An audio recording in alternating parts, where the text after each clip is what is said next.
Bung Abo dong yang buka pening. Enggak, jangan. Jangan nanti Bung Gus tuh saingan dengan saya. Langsung Oke, aja. kembali di prediksi duet maut Piala Eropa, tapi kita berdua di sini tidak akan membahas prediksi pertandingan karena Enggak. kita ada di Fakta unik. fakta unik Fakta Piala unik. Eropa. Karena kalau tidak membicarakan fakta unik, ini kayaknya kurang seru juga, Bu. Betul. Jadi kita jangan hanya terus memprediksi, Iya, prediksi, tapi kebetulan kan fakta kita uniknya lagi dong. libur ya, Iya, tidak ada libur, pertandingan. tidak ada pertandingan. Seperti Jadi itu. kita ngebahas kaitan Piala Eropa. Oke, sebelum kita bahas fakta unik yang satu ini, jangan lupa di subscribe dulu channel YouTube-nya Boboto TV dan loncengnya dinyalakan. Teng teng. Nah, biar ada notifikasi pemberitahuan ketika Boboto TV ada video baru atau ada sedang live seperti Teng teng. itu. Oh iya. Ya, Bung Abo. Siap. Oke, Gus tidak Doa. lupa kita berdua juga mengucapkan terima kasih kepada Super Super Soccer. Soccer, Nah, tentunya dan Super Soccer All yang Crew. selalu dan All Crew yang Ya. selalu menghadirkan kita di sini untuk selalu duet maut. Oke. Bahwa kalau tidak ada kita, penonton di rumah yang ngelihat kita pasti selalu kangen sama kita. Betul. Apa yang dikangenin kira-kira yang dikangenin sama teman-teman yang lagi nonton?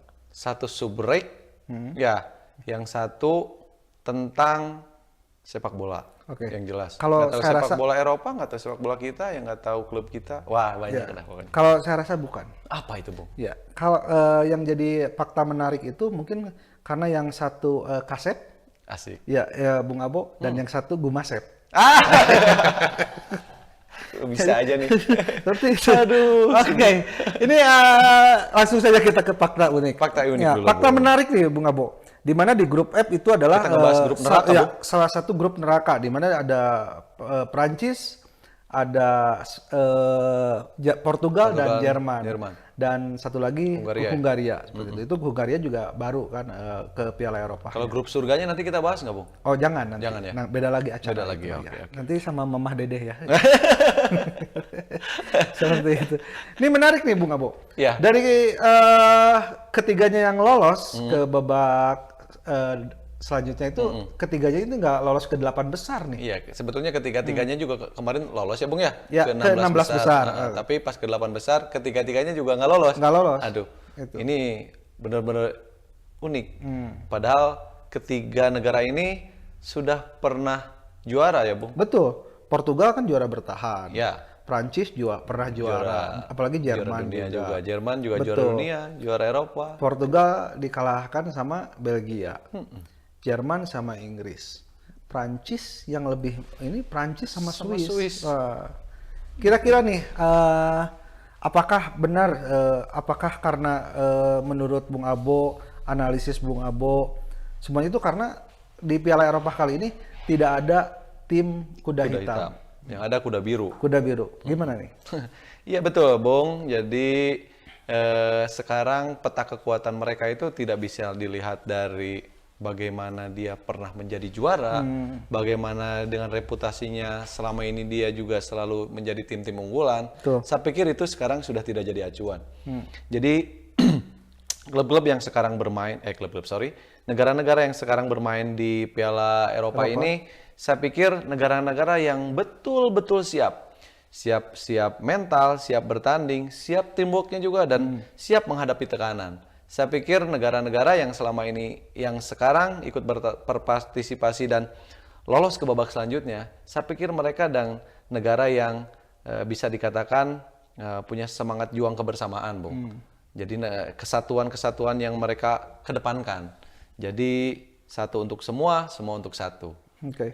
Itulah slogannya yang selama ini mungkin bisa saya prediksi, bisa saya kemukakan di depan para sahabat yang nonton di sini. Oke, ini kan tiga negara ini kan otomatis dihuni sama pemain-pemain yang istilahnya Wah, sudah dengan nama pemain besar yang berkelas sangat semua. luar biasa, Bung. Portugal dengan Ronaldonya, Perancis juga dengan setiap lininya punya Betul. nama besar semua. Jerman apalagi Jerman juga dengan juga. pertahanan yang sangat kuatnya. Oke. Saya pikir juga itu tadi, kalau misalkan ngelihat Portugal selama ini selalu identik dengan mengandalkan Ronaldo ya, Bung ya. Saya pikir juga itu sedikit mustahil kalau memang sampai ke babak selanjutnya, karena juga Ronaldo juga sendiri tidak bisa bekerja sendirian ya, Bung. Betul. Kalau teman rekan-rekan yang lain tidak bisa bukan selevel ya, Bung ya. Bisa mendekatkan levelnya dengan kekuatan Cristiano Ronaldo sendiri. Begitu Prancis juga selama ini dari setiap lininya juga, Bung. Semua dihuni pemain-pemain yang punya nama besar yang sudah menjuarai di klubnya masing-masing ya, Bung. Tapi itu tadi keegoan seorang bintang yang ada di timnas Prancis juga mungkin sedikit berpengaruh juga, Bung. Jerman selama ini juga saya pikir juga regenerasinya agak sedikit terhambat ya, Bung. Bagaimana dan ini juga Jerman dengan terakhirnya Joachim Löw itu di timnas tahun ini, Betul. saya pikir juga Jerman juga butuh penyegaran, Bung, dari Para pemainnya sosok ya. pelatihnya Pelatih, juga, dari Jerman, dari pemainnya juga, mungkin bisa jadi karena dia hampir beberapa tahun ya menangani tim nasional. Betul. Dan dia sudah bisa mendapatkan semuanya. Saya pikir juga target yang dia sekarang canangkan juga saya pikir agak sedikit apa ya, Bung, apa sih yang harus saya cari? Apakah untuk mempertahankan atau misalkan konsistensi yang selama ini Jerman punya atau apa? Jadi akhirnya ya kita kembali lagi ke ini masalah timnas Jerman ya, Bung ya. Ya. Saya kembali lagi melihat bahwa faktor regenerasi yang memang harus segera dilakukan timnas Jerman. Itu yang menjadi penghambatnya. Oke, kalau Jerman sama Portugal mungkin tersingkir juga saya rasa tidak inilah karena dikalahkan sama tim-tim yang sama besar. Iya. Portugal dikalahkan Belgia, Belgia. terus Jerman sama Inggris. Inggris. Nah ini Prancis nih. Prancis kok dengan secara mengejutkan harus tersingkir Malah oleh sudah Swiss. unggul 3-1 ya, Bung? 3-1. 3-1. Itu Mereka kelengahan. menit ke-71 ya, Bung, kalau Iya. nggak salah. 75 juga masih unggul. Iya, saya rasa tuh, di awal Prancis ini udah pasti dengan lolos. mudah lolos. Tapi akhirnya Swiss bisa bangkit Ya itulah dan makanya. hasilnya memporak-porandakan Prancis Ya nih. itulah makanya sepak bola itu kadang-kadang sulit diprediksi juga. Makanya kita memprediksi di sini ya, Bung. Kadang-kadang prediksi kita tepat, kadang-kadang juga prediksi Bung Gustul yang lebih banyak tepatnya. Oke. Ya, tapi ya itu tadi, Bung. Karena saya melihat kalau misalkan kemarin Prancis dikalahkan sama Swiss. Nah, dengan adu penaltinya biasanya kalau oke lah secara 2 kali 45 menit. Nah, kemarin juga Prancis menguasai pertandingan ya, Bung ya. Ya. Sampai ada perpanjangan waktu, Swiss menguasai itu semua. Diadakanlah adu penalti. Nah, kalau sudah masuk di adu penalti itu lebih ke hanya faktor laki dan unlucky, oke. Bung. Siapa yang lebih siap, siapa yang lebih fokus untuk menendang penalti, biasanya tim bawah juga sama tim besar juga. Kalau udah masuk di adu penalti itu lain lagi ceritanya, Bung. Oke, Bung, kalau ngomong-ngomong penalti nih, otomatis kan kalau penalti katanya 90% masuk, 10%-nya itu. Emang Iya. begitu itu? Iya, jadi lebih ke gini, Bung. Penalti itu pernah saya merasakannya, Bung. Dulu saya penalti pernah ada masuk, pernah ada tidak masuk gitu kan. Itu kembali lagi ke percaya diri kita dan keyakinan kita bahwa saya sanggup menendang penalti dan saya harus tetap mengarahkan ke salah satu tujuan saya. Di otak kita tuh harus mulai di set itu bahwa satu tujuan, arahnya kemana, tujuannya kemana, dan menendangnya seperti apa. Seperti itu penalti. Biasanya itu yang saya rasakan. Tapi mungkin kemarin Kylian Mbappe juga dia tidak sampai kepikiran bahwa pertandingan akan berakhir dengan adu penalti. Sampai akhirnya dia harus menendang dan itu bebannya sangat luar biasa, Bung. Apalagi penendang terakhir ya. Penendang terakhir kalau toh misalkan masuk pertandingan ditambah lagi satu pemain ya. Iya. Iya Kalau kan? misalkan Mbappe masuk pasti satu-satu Tambah satu-satu lagi, tapi kalau nggak masuk ya udahan semuanya. Dan itu tadi.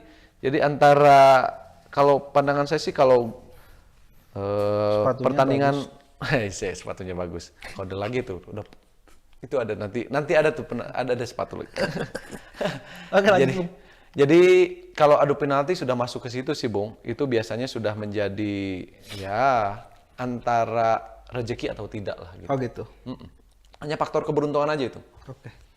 Tapi kalau melihat skema pertandingan selama 2 kali 90 menit, Swiss memang pantas memenangkan pertandingan. Karena Perancis begitu sudah unggul 3-1, mereka terlalu leha-leha, Bung. Akhirnya tersingkir. Tersingkir. Seperti itu. Oke, terima kasih Bung Abo. Sama-sama, Bung Gusdur. Ketiga negara yang Gak sangat disayangkan. bila disayangkan. lolos. Oke, itulah fakta unik 3 negara besar dengan histori sepak bola yang luar biasa, tapi iya. harus tersingkir, tidak lolos ke 8 besar. Di fakta unik, pada intinya sepak bola itu bukan ilmu pasti. Ya, Kenapa bukan ilmu pasti? Karena tim sebesar Portugal, Prancis, dan Jerman bisa dikalahkan dan bisa tidak lolos. betul, itu betul kata-katanya bagus tuh. Eh, Siapa tadi? sepak bola itu bukan ilmu pasti. Asik. Karena kalau ilmu pasti itu, kalau punya utang harus dibayar. Bisa aja. Bener Bung, bener. Oke, terima kasih yang Sama-sama, sudah stay siap. tune. Terima kasih Bung Abo. Sama-sama, Bung Gus. Itulah fakta unik dan sampai ketemu lagi di fakta unik lainnya. Dan saya Bung Gus dan Dan saya Bung Abo. pamit. Tidak lupa saya ucapkan terima kasih untuk yang mendukung acara ini, itu Super Soccer Dan jangan lupa nanti kita semifinal kita live. Ya, Bung? live. Oke. Dan jangan lupa juga di Subrik channelnya. Pamit. Teng teng. Dadah.